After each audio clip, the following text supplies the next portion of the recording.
beda dengan donor darah yang 10% ini kan meninggalnya kapan kita nggak tahu. Calon penerimanya gitu yang 170.000 juga nggak bisa mendoakan supaya mereka cepat meninggal. Assalamualaikum. Salamu, salamu, salamu. Salamu alaikum ya jamaah. Jamaah. Salamu alaikum ya jamaah. Assalamu alaikum. Salamu, salamu, salamu. Allahu Akbar. Salamu alaikum ya jamaah. Salamu alaikum ya jamaah. Assalamu alaikum. Assalamualaikum warahmatullahi wabarakatuh, Sobat Islamku Keren dimanapun berada. Ketemu lagi dengan saya Syihab Ahmad dan rekan saya Muzaffar Ahmad di podcast Islamku Keren, Islamku Indah, Islamku Damai, Islamku Keren.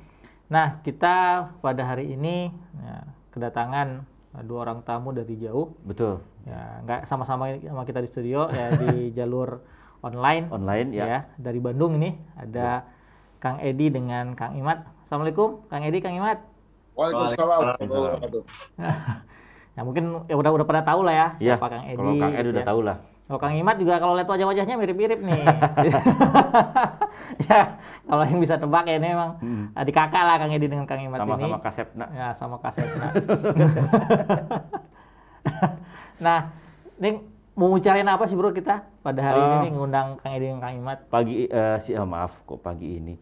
Sekarang kita mau ngobrolin masalah sosial ya, masalah sosial. Bukan mau ngobrolin masalah gimana Kang Ed jadi artisnya dan sebagainya. Ya, bukan memotoran anak-anaknya. Memotoran anak dan sebagainya bukan. Tapi kita lebih kepada aksi sosialnya gitu. Mungkin Sobat Keren di rumah sudah tahu kalau Kang Ed itu pegiat sosial donor darah, donor darah lah gitu ya. Tapi ada lagi selain donor darah juga donor mata donor mata. Dan Kang Ed ini juga kalau tidak salah bukan dideklarasikan ditunjuk jadi kayak dutanya donor mata gitu ya. Dan kebetulan keluarga makanya juga ngundang Kang Imad juga karena sekeluarga Kang Edi Kang Imad ini sebagai calon pendonor mata ya. Kan. Nah, untuk ini dulu nih pertama. Sobat kan mungkin banyak yang belum tahu donor mata itu apa ya harus gimana dan sebagainya. Mungkin Kang Edi bisa ngasih penjelasan nih Kang Edi. Boleh. Nah, jadi ini sebetulnya biar singkat aja sih kita mengenal donor mata itu biar pendek aja sebetulnya. Jadi disebut aja donor mata yang kita kenal. Sesungguhnya yang kita kenal donor mata ini adalah donor kornea mata. Jadi saya sebagai calon pendonor kornea mata, Imad, dan orang tua saya, adik saya, ini suatu saat kita meninggal dunia, nanti kornea mata kita akan didonorkan untuk diterima oleh orang-orang yang mengalami kebutaan dan bisa disembuhkan dengan menerima kornea mata yang baru. Gitu. Nah, memang singkatnya memang disebutnya donor mata aja. Nah kalau kami adalah calon pendonor kornea mata. Nah, nanti yang akan didonorkan tuh hanya korneanya saja. Gitu. Itu tuh untuk semua jenis kebutaan atau ada khusus apa gitu Kang Ed? Oh. Nah, jadi dari yang saya tahu kalau datanya tidak salah ini per 2015 di Indonesia itu angka kebutaan itu menyentuh angka 2 juta kalau tidak salah ya.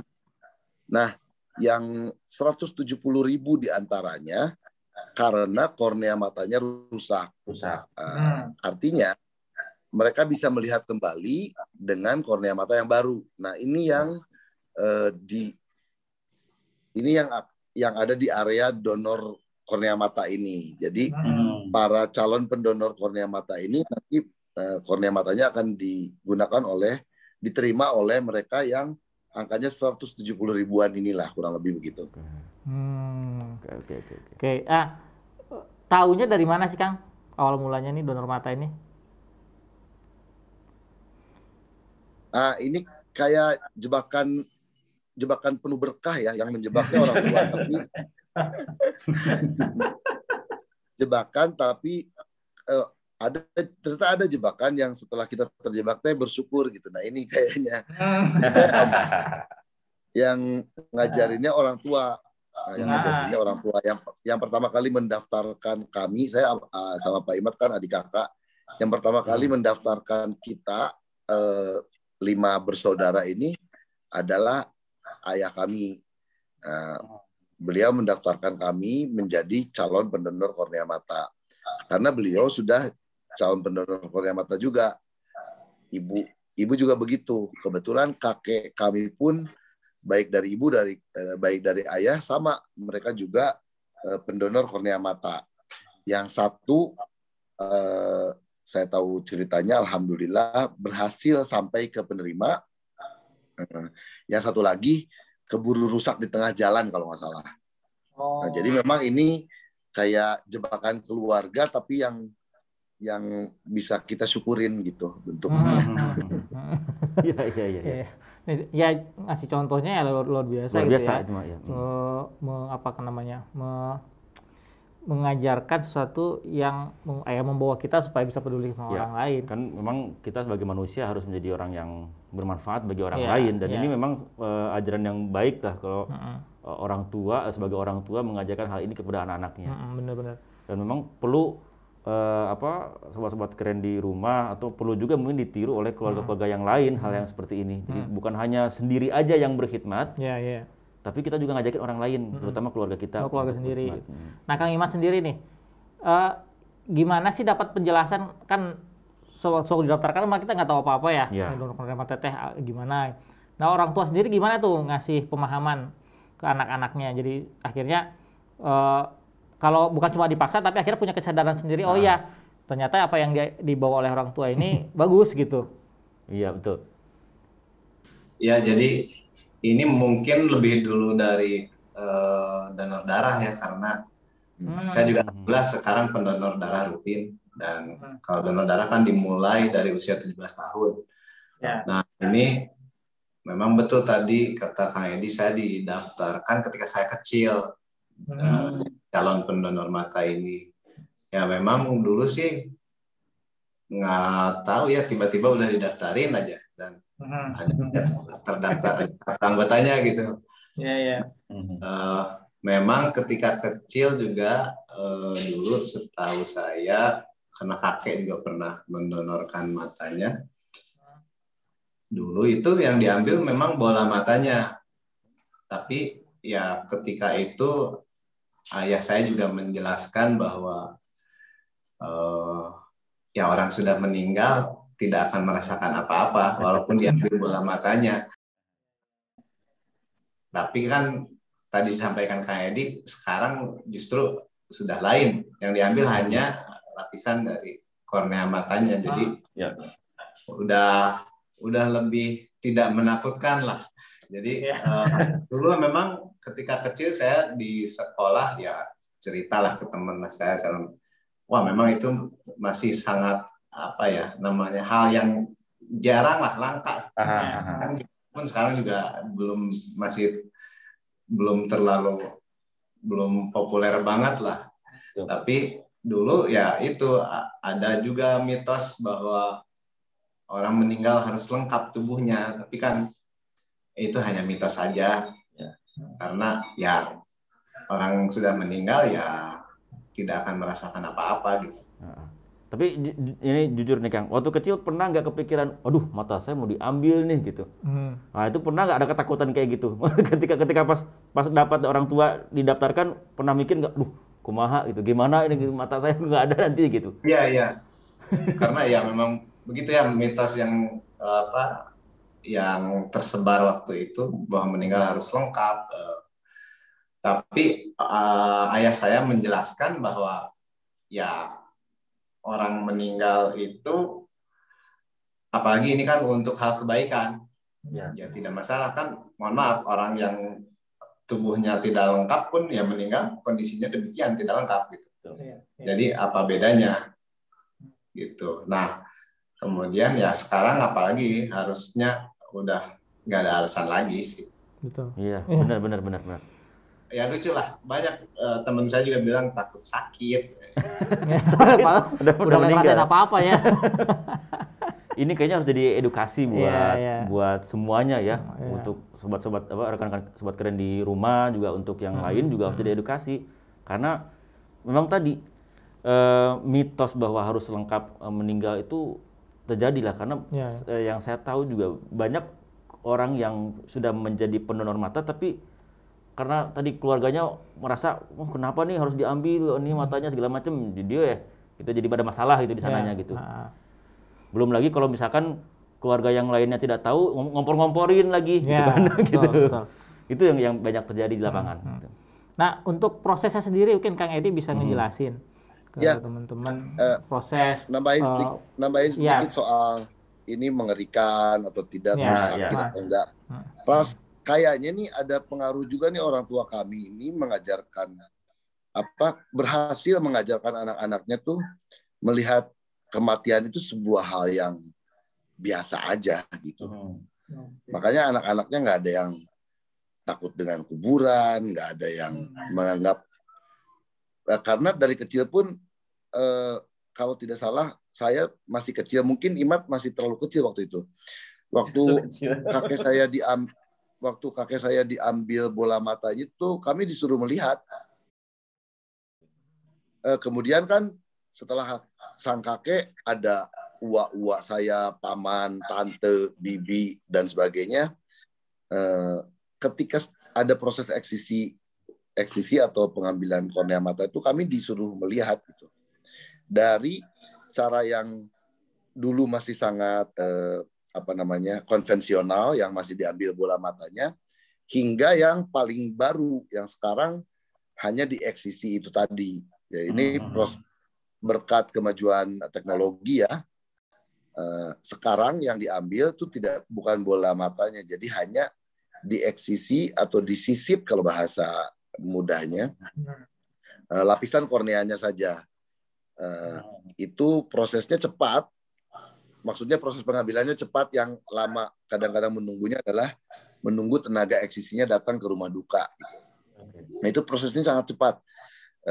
Ya kayak dibelalakan lah mata, kemudian disisip korneanya, dan setiap manusia ini memiliki 2 pasang kornea.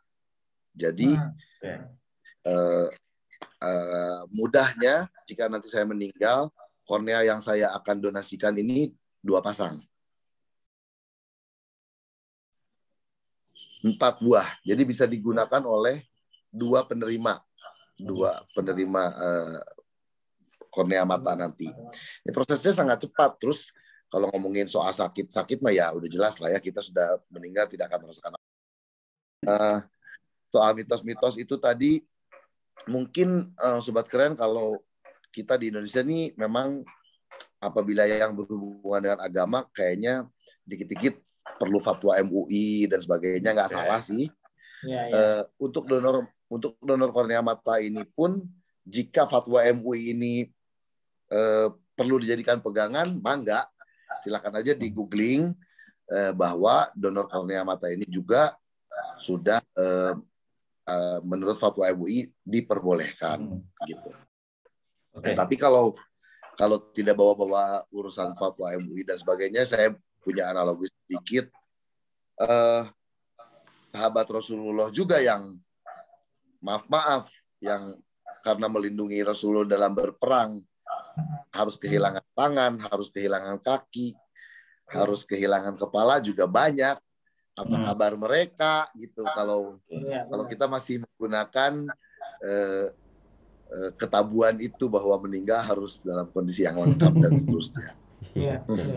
Nah, gini Kang Ed, Kang Imat, untuk tadi ada proses eksisi mata itu apakah hanya memang orang tertentu saja, ada khusus, atau memang siapa aja bisa kalau dilatih jadi itu gitu, jadi yang bisa eksisi? Sepanjang yang saya tahu, pelatihannya itu dibuka untuk siapapun yang mau menjadi tenaga eksisi. Tapi so far yang saya tahu baru sampai yang boleh, yang bukan dokter, apa namanya, perawat yang S1 boleh. Perawat yang S1 boleh. Dokter pun tidak harus dokter spesialis mata. Jadi dokter apapun boleh, tapi memang ada pelatihan khusus dan tidak lama waktunya, hanya 3 hari sih. Nah, jadi, kalau yang perawat S1 yang bisa mengambil apa namanya, keterampilan ini, eksisi ini gitu. Minimal perawat ya, perawat S1 gitu ya. Saya tambahkan sedikit, kalaupun bukan dari ahli tenaga medis juga ada pelatihan, nanti ada sertifikasinya. Sehingga orang biasa, ya orang umum lah, asal mau ikutan pelatihan itu, kemudian punya sertifikat, ya bisa sebagai tenaga eksisi. Ya ini penting juga diketahui, karena kan ya karena donor mata ini nggak kayak donor darah ya. Donor darah kan PMI ada di mana-mana, ya kan, betul, gampang kita ke puskesmas kemana juga ada. Tapi kalau donor mata ini kan, ya kalau misalnya yang terkenal lah Cicendo, Bandung misalnya kan. Ya kalau di Bandung mungkin mudah ya sekitarnya. Mudah, gitu. Tapi kalau di daerah, ya ini kan pasti kebingungan, siapa nih yang bisa, kan, karena tenaga medis juga mungkin nggak semua punya pengalaman untuk melakukan itu gitu. Nah, jadi kalau memang tadi ya di satu tempat kiranya sudah ada beberapa keluarga ikutan ya sebagai calon pendonor mata, kan ya bisa dilatih lah 1-2 orang di sana untuk dapat sertifikasi untuk bisa melakukan itu. Tapi memang walaupun sudah ada sertifikasi juga, setahu saya sih dia memang harus ada alat khusus, cairan khusus yang digunakan buat nyimpan itu. Jadi emang nggak sembarangan. Nggak misalkan sudah bisa eksisi kemudian coba eksisi disimpan di alkohol, misalnya, bukan begitu. Ada cairan khusus kalau nggak salah. Dan itu cairannya memang mahal sekali gitu, harganya.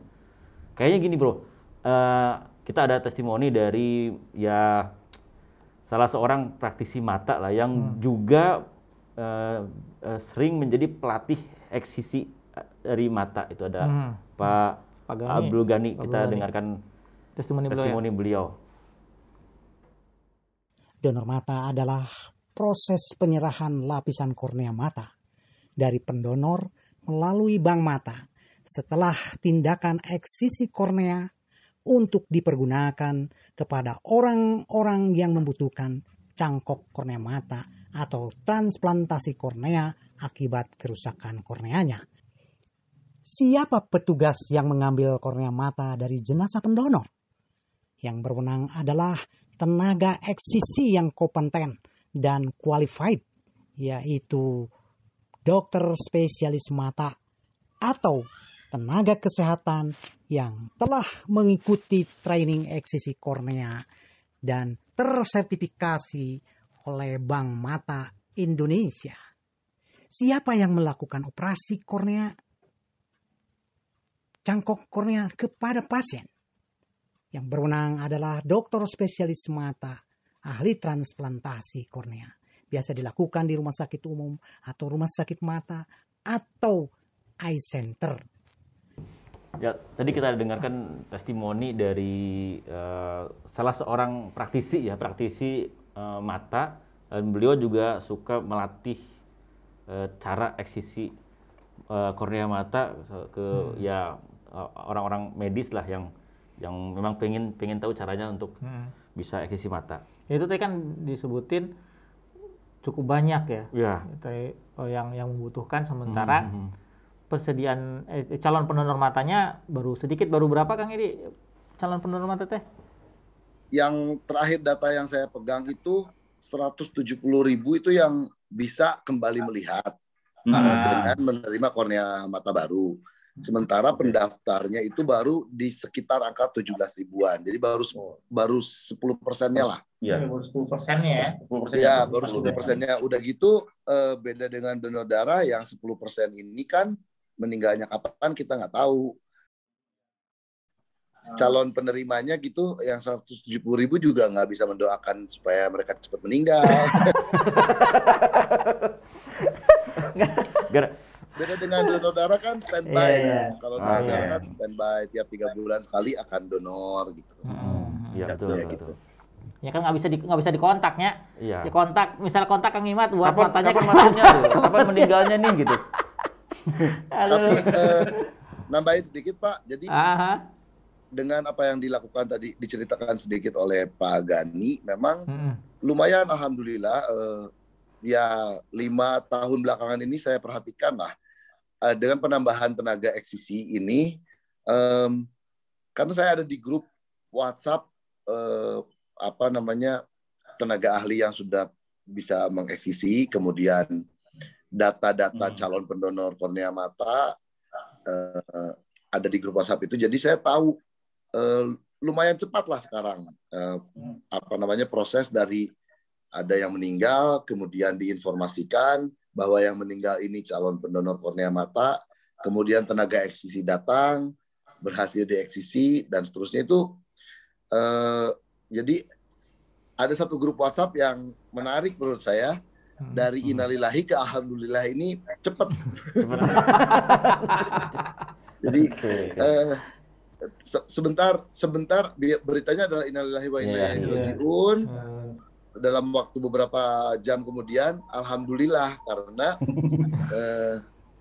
berhasil dieksisi matanya untuk kemudian didonorkan ke penerima donor kornea mata ini gitu. Ini sebentar Kang. Tadi mungkin ini juga perlu diketahui sama sobat keren di rumah. Jadi mata itu kan ada masanya ya, ada masanya. Dari meninggal itu bisa dieksisi itu maksimal berapa lama itu, Kang? Tadi saya baru dikoreksi sama Imat. Kemarin sempat saya bilang 2 jam kurang lebih. Ternyata yang betul adalah 6 jam. 6 jam itu dari proses eksisi. Dari proses eksisi, kemudian disimpan. Dari meninggal, dari jam dinyatakan meninggal, harus segera dieksisi itu dalam waktu 6 jam. 6 jam ya. Kemudian kornea ini akan disimpan dalam cairan tertentu, di penyimpanan tertentu. Itu sebetulnya sampai 1 minggu masih bisa. Semakin lama disimpan, kualitasnya menurun. Jadi sesegera mungkin harus didonorkan ke penerima. Nah, kenyataannya di Indonesia karena stok kornea mata ini sangat sedikit, sementara calon penerimanya begitu banyak, jarang terjadi kornea mata ini keburu rusak sebelum didonorkan. Karena memang kan angkanya 170.000 berbanding 17.000. Banyak. Ya. Betul. Karena memang negara kita menganut sistem voluntary. Jadi di beberapa negara lain di Asia seperti Singapura dan Filipina yang saya tahu, setiap warga negaranya setelah dewasa itu harus menandatangani form apabila meninggal akan mendonorkan kornea matanya. Jadi sifatnya mandatori. Sementara di negara kita ini memang voluntary. Jadi gerakan-gerakan sosialisasi seperti yang kita lakukan sekarang supaya sobat-sobat keren tahu, ini memang penting dilakukan supaya orang bisa ikut gerakan donor kornea mata ini. Oke. Nah, untuk ini dulu Kang Imat juga, kan tadi udah dari keluarga ya awal mulanya. Yang tanyakan Kang Imat sendiri gimana nih ke anak-anak, ke keluarga juga, ke istri, apakah udah main tulis formulir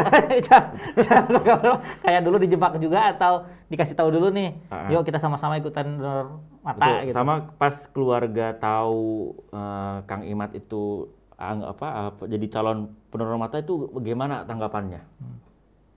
Ya sebenarnya ya sama aja. Cuman bukan main tulis, main masukin data lah sekarang. Langsung masukin data ya. Mungkin orang zaman dulu ya memang ditulis. Ya, tapi saya sampaikan ke anak-anak memang, tapi reaksi pertama itu ya itu tadi serem, sama anak saya juga. Takut ya katanya. Gak mau. Terus kan mudah aja anak-anak zaman sekarang, mudah diajak berpikir lah, logisnya aja. Saya bilang kalau kamu takut merasa sakit, setelah meninggal kan dimakamkan, dikubur. Emang nggak takut pengap? Saya bilang gitu. Oh iya, benar juga. Gitu aja lah. Menurut saya itu kan sangat masuk akal lah, dan sangat mudah dijelaskan, dan alhamdulillah anak-anak saya juga masih pada kecil, langsung mengerti sih. Gitu. Berarti semua dengan anak-anak udah masuk ke calon pendonor mata juga? Ada batasan umur nggak, Kang Edi? Dari umur berapa nih anak-anak bisa didaftarkan?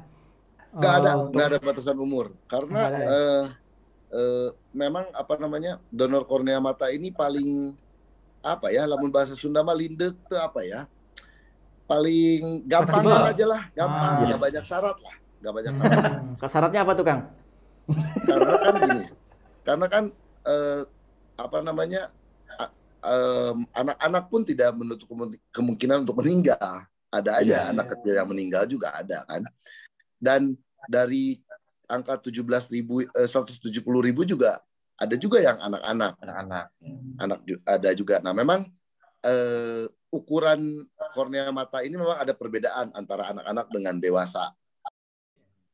Jadi memang apabila penerima donor kornea mata ini, calon penerimanya ini adalah yang membutuhkan ini adalah anak-anak, nanti harus dapatnya memang dari anak-anak lagi, gitu, karena size dari korneanya.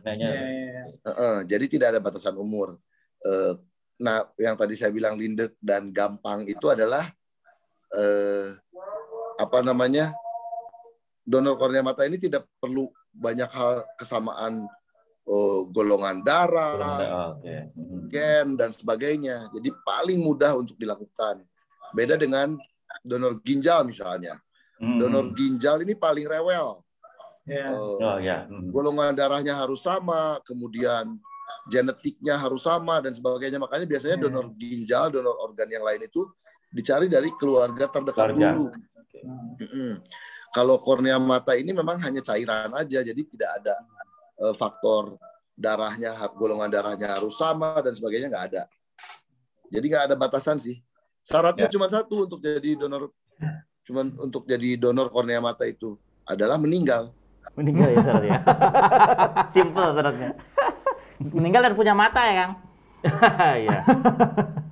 Meninggal dan kornea matanya baik pada saat mendaftarkan. Ya. Gini, gimana kalau gini? Saya juga tidak punya jaminan.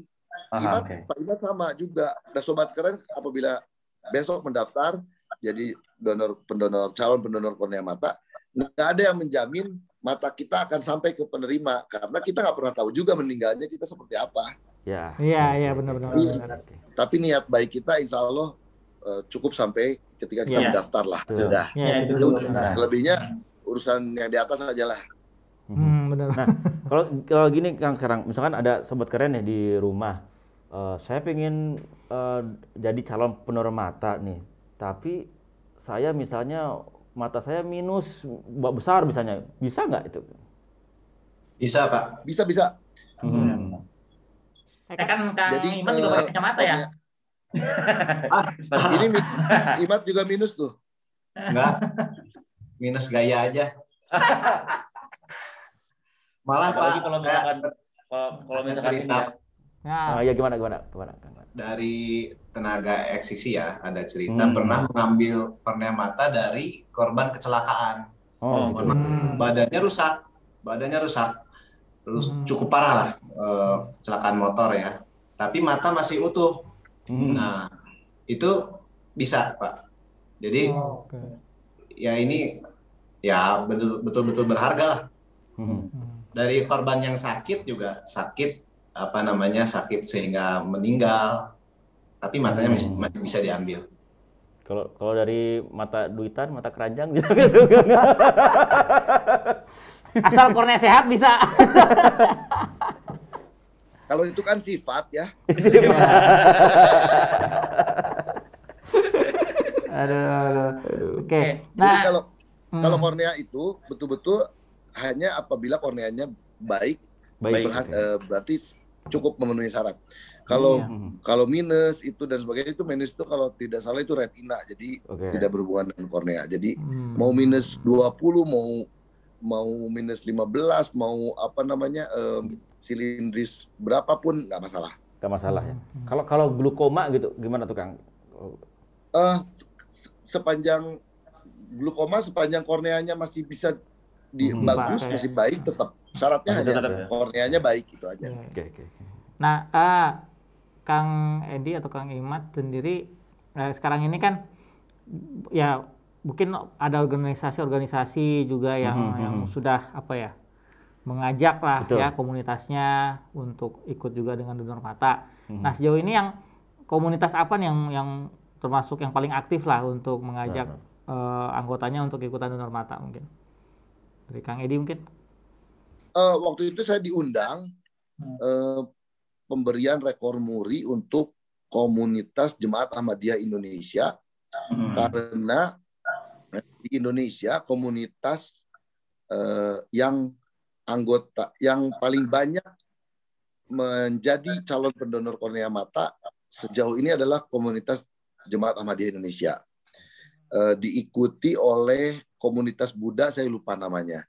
Saya hadir waktu itu karena saya memang calon pendonor kornea mata diundang waktu komunitas Jemaat Ahmadiyah ini menerima rekor muri ini.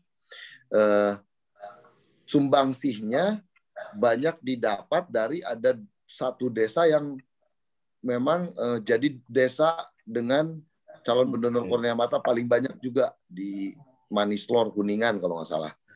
Pernah saya juga hadir ke Tenjawaringin itu di Tasikmalaya, perbatasan Tasikmalaya dan Garut.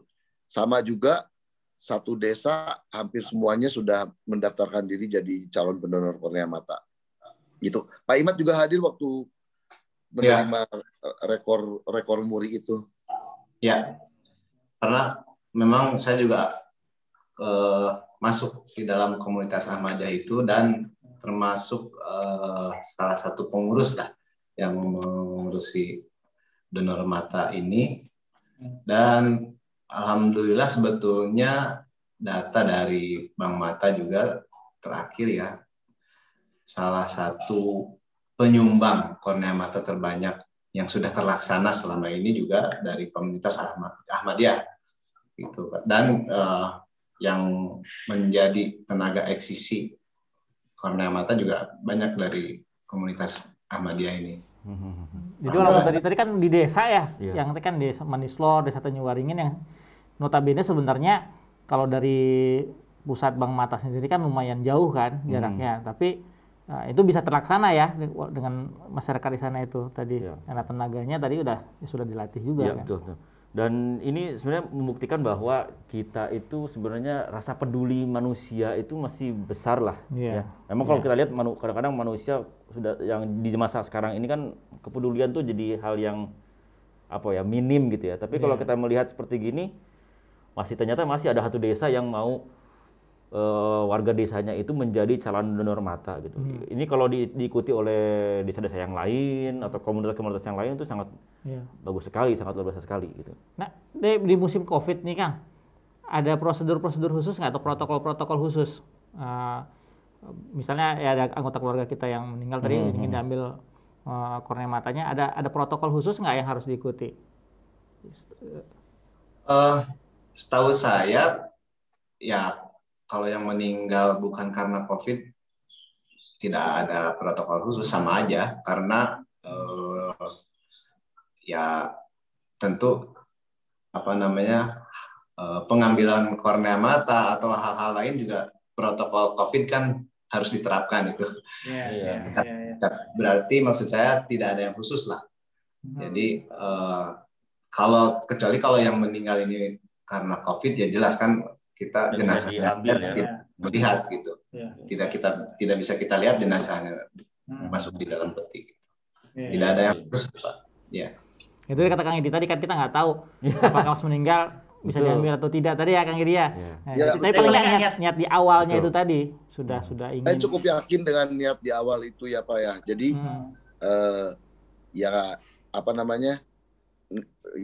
kematian itu masih rahasia Tuhan, kita nggak pernah tahu betul-betul sama sekali kapan dan bagaimana, kita tidak pernah tahu. Tapi niat baik kita itu kan insya Allah sudah ada yang mencatat.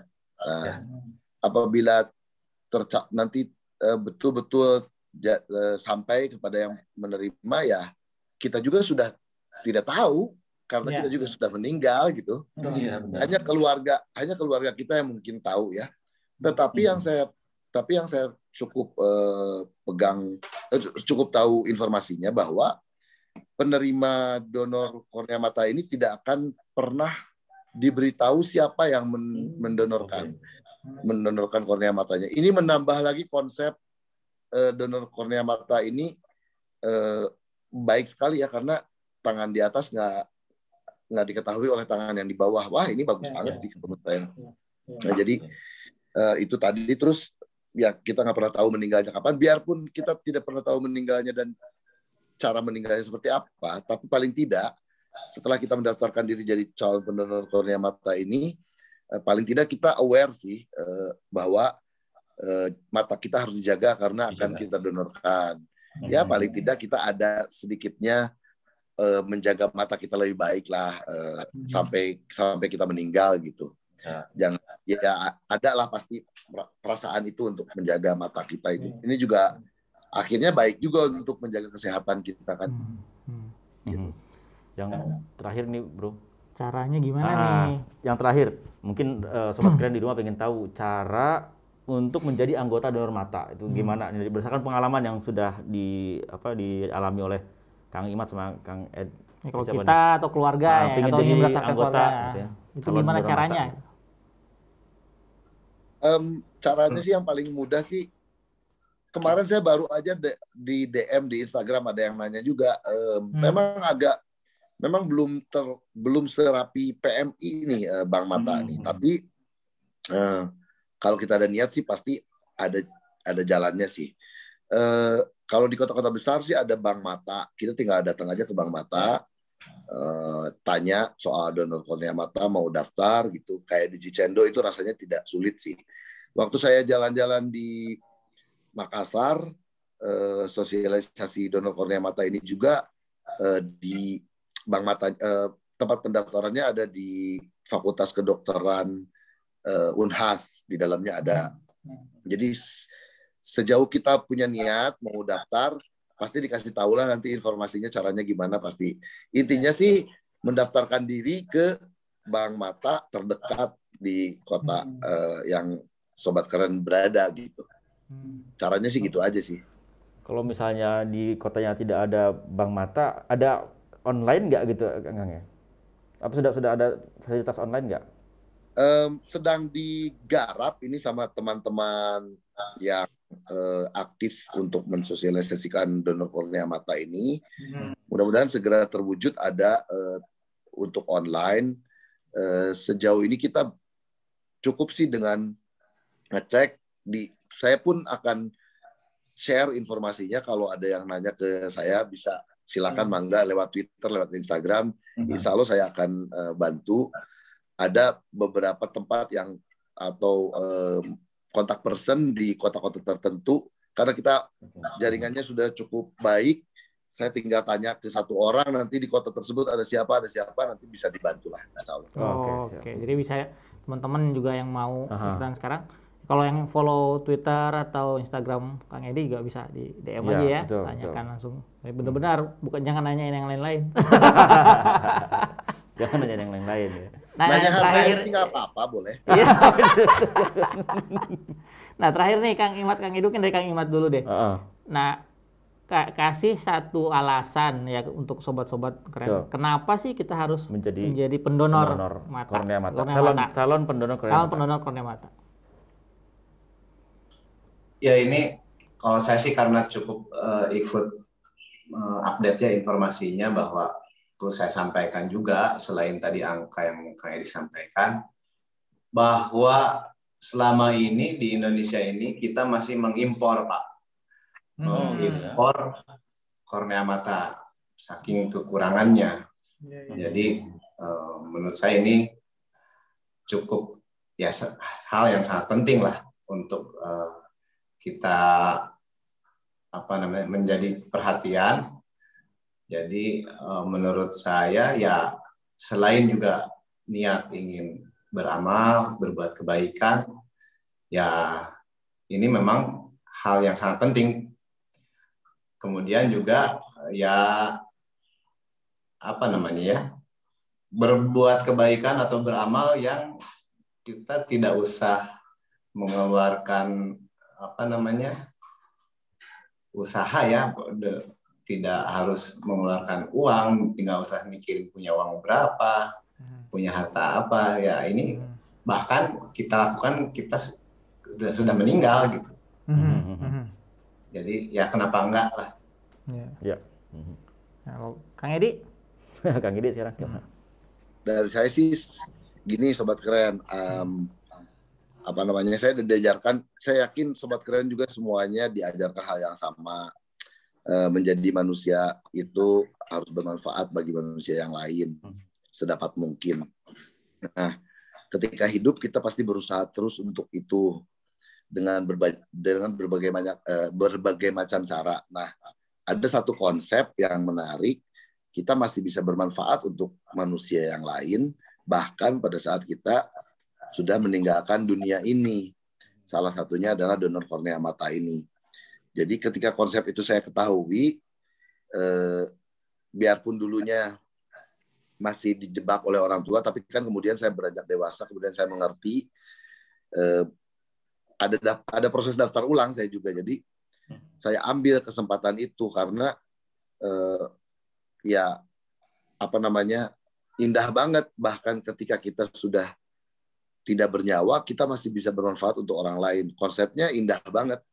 Kenapa nggak saya ambil gitu? Jadi saya ambil aja. Perkara nanti berhasil atau tidaknya itu memang sudah bukan urusan saya lagi gitu.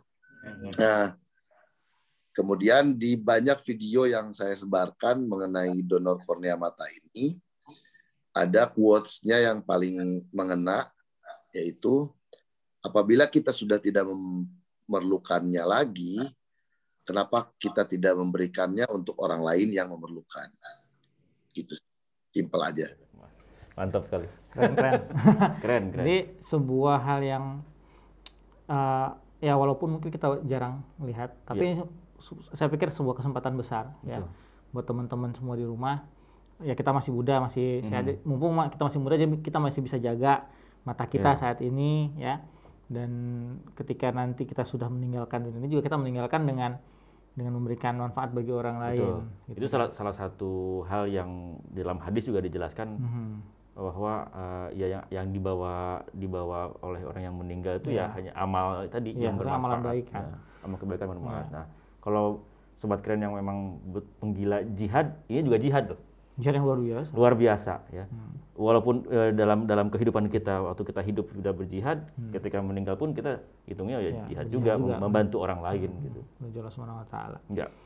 Oke, jazakumullah Kang Edi, Kang Imat. Sudah kita hari ini mudah-mudahan apa yang sudah disampaikan tadi bisa yang ngasih motivasi, ngasih inspirasi lah buat anak muda di rumah.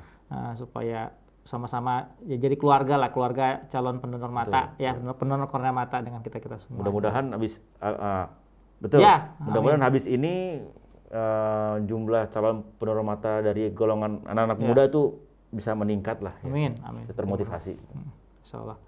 Oke. Ya oke, Sobat Keren di rumah, demikian ya acara kita pada hari ini. Mudah-mudahan bisa diambil manfaatnya, dan jika ada kritik dan saran silakan sampaikan di kolom komentar.